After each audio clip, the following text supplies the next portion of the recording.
నమస్కారం. ఒకటి most important విషయం తెలుసుకోవాలి. పాయింట్ అది ఏంటంటే,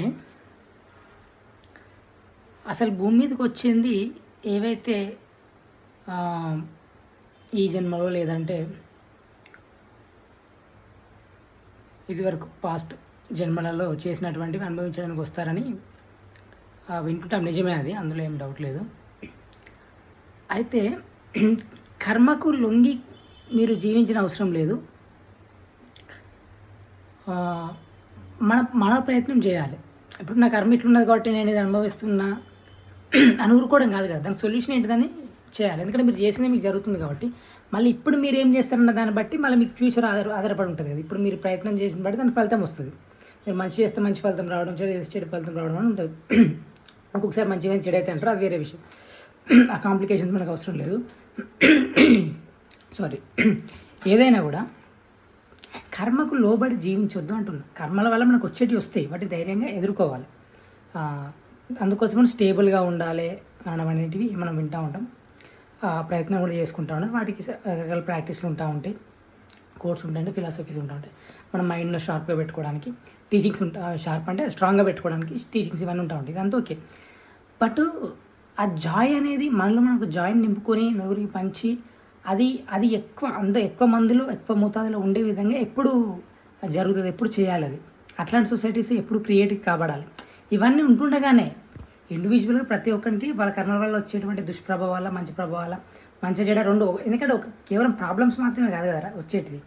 ప్రతి మనిషికి వాళ్ళ కర్మల ప్రకారం వాళ్ళ లైఫ్లో వచ్చేటివి ప్రాబ్లమ్స్ ఒకటే కాదు కదా, రెండు ఉంటాయి. ప్రాబ్లమ్స్ ఉంటే మంచి జరిగేటివి ఉంటాయి, వెల్బీయింగ్ ఉంటాయి, పెయిన్ ఉంటుంది, ప్లెజర్ ఉంటుంది. సో ఇవి ఎట్లా ఉన్నాయి, this is a given thing. When it is given, what else we can do. Okay, ఇది ఉంది, ఇది పరిస్థితి భూమి మీద, ఇంకేం మనం ఏం చేయొచ్చు అంటే జాయ్ఫుల్ సొసైటీస్ క్రియేట్ చేసే ప్రయత్నం చేయాలన్నమాట. అట్లా అందుకోసం ఆల్రెడీ మనకు వండర్ఫుల్ ప్రాక్టీసెస్, టీచింగ్స్ ఎప్పటించో మన గురువులే, ఋషులే అందరి ఉన్నాయి. వాటిని మనం ఉపయోగించుకొని యాజ్ ఏ ఒక టీమ్గా లేదా గ్రూప్ అట్లా పెట్టుకొని అందరూ ఆ ఇంటెన్షన్తో, ఒక కామన్ ఆబ్జెక్టివ్తోనే ఉన్నట్లయితే దానికి ఏం చేయాలనేది ప్రయత్నం అనేది చేయాలన్నమాట. ఇది ఎక్కడ ఎలా జరుగుతుందో తెలియదు. కొన్ని ఉన్నాయి, 11 కాదు, సమ్ ఆర్గనైజేషన్స్ అవి ఉన్నాయి, ఎవరి రేంజ్లో అవి జరుగుతూ ఉన్నాయి. But I'm thinking something different ఉండొచ్చు. మేబీ నేను అనుకునేటి ఇలాంటివి కూడా మేబీ ఉండొచ్చు, నాకైతే తెలీదు. వేరే విధంగా జరుగుతున్నాయి. నేను ఇప్పుడు అనుకునే విధంగా అయితే చూడాలి. ఇంకా అట్లాంటి లైక్ మైండెడ్ పీపుల్ వస్తే కనుక we can do something. We can do balance చేసుకుంటూ కూడా చేయొచ్చు. కొంచెం ఉంది. ఎందుకంటే ఇప్పుడు టీచింగ్స్ ఉన్నాయి, ఇప్పుడు గురువులు ఇచ్చిన టీచింగ్స్ ఉన్నాయి, ప్రాక్టీస్ ఉన్నాయి. మరి జాయ్ ఎక్కడుంది? కామన్ జాయ్ అనేది ఉండాలి కదా. ఏదో ఇండివిజువల్కు ఇక్కడ అక్కడ ఉంటేనే కాదు, అది షో అవ్వాలి, చూపెట్టాలి. అయితే ఒకటే విధంగా ఉంటుందంటే ఏదో కొన్ని గ్రామాలలో ఇది ఫాలో అవుతారు, అది ఫాలో అవుతారంటే అక్కడ ఒక డిసిప్లిన్ ఉండొచ్చు. బట్ జాయ్ ఉండాలంటున్నాను అనేది. జాయ్ అంటే ఏదో పాటలు పెట్టుకుని ఎగిరితే, డీజే పెట్టుకుని ఎగిరితే, తాగితే పార్టీ చేసుకుంటాను కాదు. ఇన్నర్ జాయ్ ప్లస్ బయట ఎక్స్టర్నల్ జాయ్ కూడా వితౌట్ ఎనీ కాన్ఫ్లిక్ట్. ఎవరి ఇండివిజువల్ బిలీవ్స్ వాళ్ళకు ఉండొచ్చు, ఎవరి భక్తులు వాళ్ళకు ఉండొచ్చు. అందులో మన కాన్ఫ్లిక్ట్ ఉండాల్సిన అవసరం లేదు.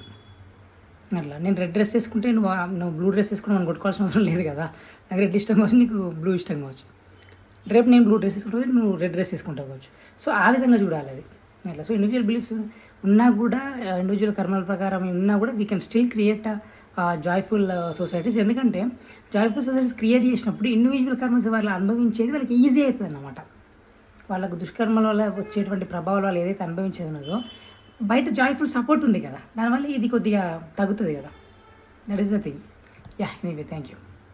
అంటే ఇంకొక పాయింట్ అంటే నేను ఏమంటున్నానంటే, ఒక మనిషి మంచిగా వానంతట వాడు మంచిగా ఉన్న మనిషి చాలా కష్టాల్లో ఉన్నటువంటి ప్రజలు ఉన్నటువంటి ఏరియాకి పోతే ఆ కష్టం యొక్క ప్రభావం వీడికి పడుతుంది ఖచ్చితంగా ఎంతో కొంత. అంటే వీడు 100లో ఉంటే వాడు 90కో కనీసం 80కో 70కో వస్తాడు.